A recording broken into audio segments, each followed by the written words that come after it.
You're listening to the Play Therapy Podcast with Dr. Brenna Hicks, your source for centered and focused play therapy coaching. Hi, I'm Dr. Brenna Hicks, the Kid Counselor. This is the Play Therapy Podcast where you get a masterclass in child-centered play therapy and practical support and application for your work with children and their families. In today's episode, I'm answering a question from Mary Clare in Illinois.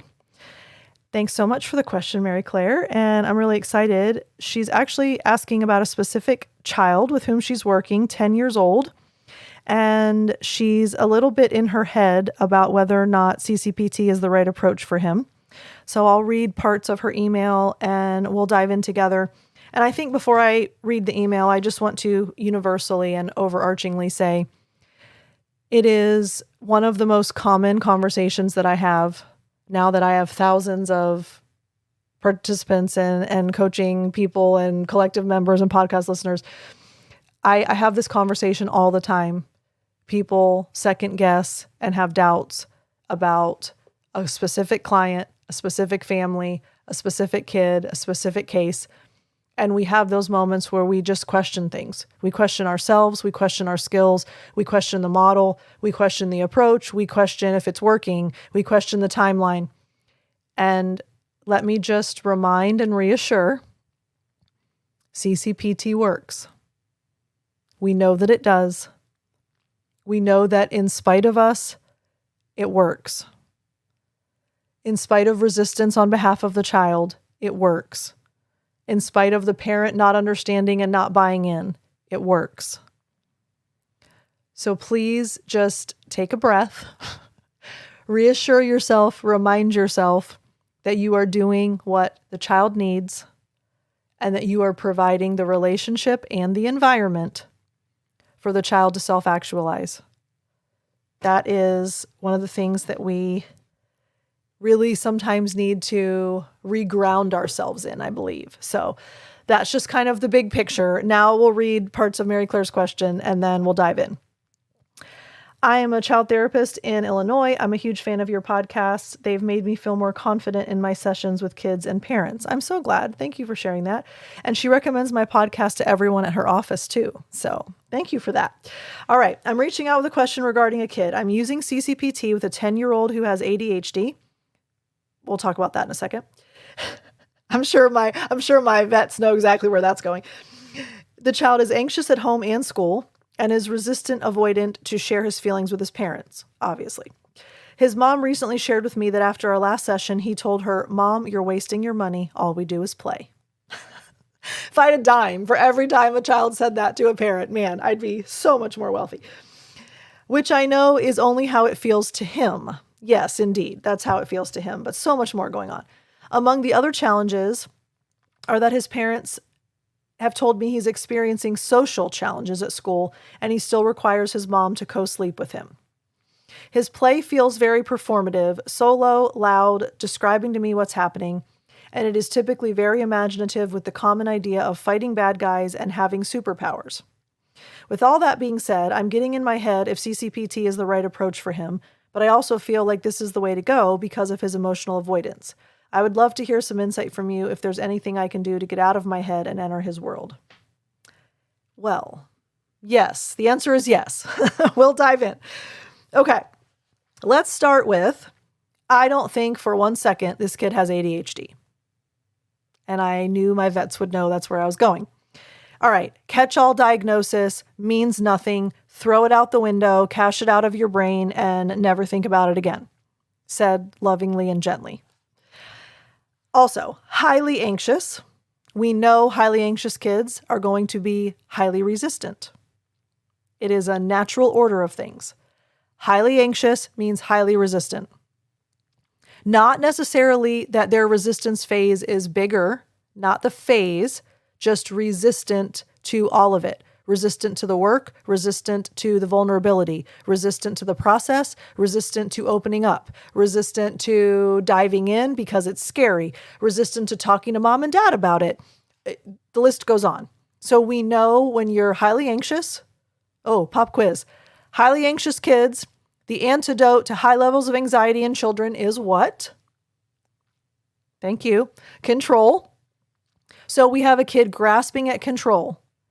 Well, here's the beauty and the beast. The playroom affords him all the control he can possibly want, but has none of the control that he craves. Do you see what I'm saying?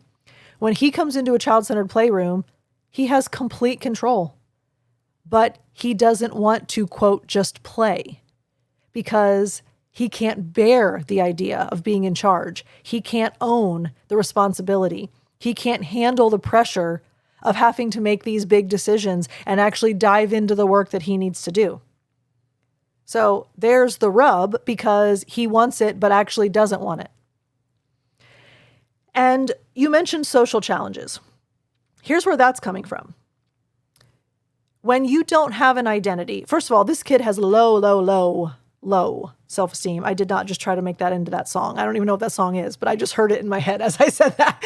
So you have to keep in mind, social challenges come from a lack of identity, which comes from non-existent self-esteem. Here's how that works. When you don't know who you are, when you have no self-concept, no sense of self, neither do your peers. When you are interacting with peers, every kid wants to be able to know who they're dealing with. And there's a natural order of things amongst peers. There's a sloughing off of rough edges, if you will. So when you're too bossy, no one plays with you. When you cry all the time, no one plays with you. When you're too shy and quiet, no one plays with you. When you have to have your way, no one plays with you. What does that mean? You are forced to kind of have a checks and balances system amongst your peers. And therefore, the label makes sense. Well, that one's kind of bossy. That one's the funny one. That one's the really friendly one. That's the quiet one. That's the one that gets in trouble all the time. This is how we make sense of the world. We categorize. Therefore, he doesn't know who he is. He isn't categorizable. So no kid in his world, at school or elsewhere, is going to understand him and resonate and click with him, because he doesn't even know who he is, let alone who he's putting out into the world. That's a very simple explanation. Low self-esteem. Co-sleeping with mom. First of all, she's enabling that. So that's a parent consultation, careful. Do we say confrontation? Probably, yes. I would say that's a careful confrontation moment. She needs to be equipped with the process of addressing that, because she is allowing that behavior to continue at 10. And therefore, that's part of the issue here. However, sleeping issues are almost always anxiety rooted. You can see how this is all being woven together here. Now, let's move into what you said regarding his play. It's performative, you said. My label for that is self-aggrandizing. And this is the pendulum swinging. He comes in and he describes everything he's doing, and he's loud and he's playing by himself, and it's kind of braggartly, and it's what, well, that is pendulum shift. That is self-esteem work. It's self-aggrandizing. He's making sure that he feels different than he actually is, which leads us to fighting and having superpowers. Superpowers is ideal versus actual. I actually am an anxious wreck. I have no friends. I don't even know who I am. I don't like myself. I can't sleep alone. I'm scared of everything. I don't want to come and do this. I don't want to have to face this. I don't want to be vulnerable. That's his actual self. His ideal self is the one that is brave and strong and has superpowers and is confident and articulate and, really proud of who he is. You can see the self-esteem work taking place in this little bit that you've described. So and the rest of y'all didn't know this, but in the email, she bolded this last sentence. I'm getting in my head if CCPT is the right approach for him. Let me challenge the notion of that sentence.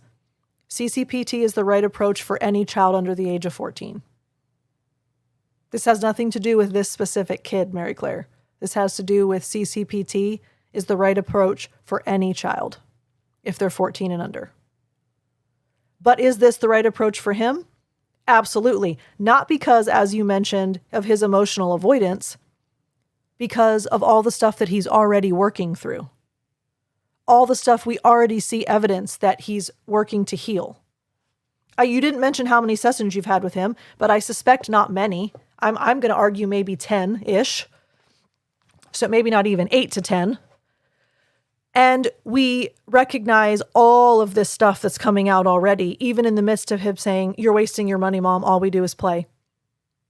The beauty of CCPT is that when all we do is play, all we do is heal.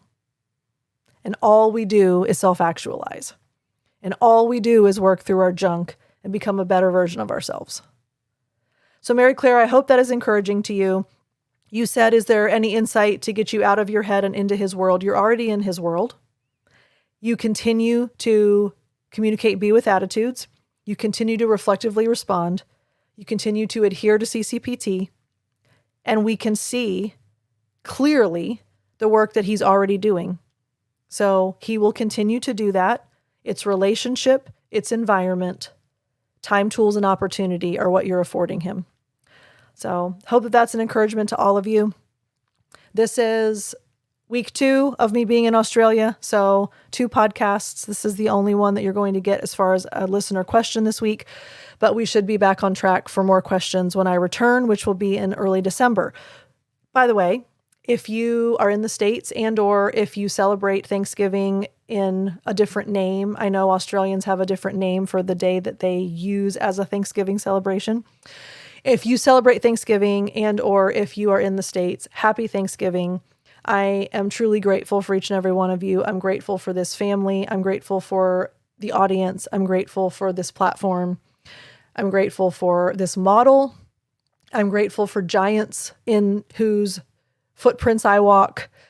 But really, truly, you all are one of the best parts of my professional life. I want you to know that. I hope that you feel the depth of that sincerity.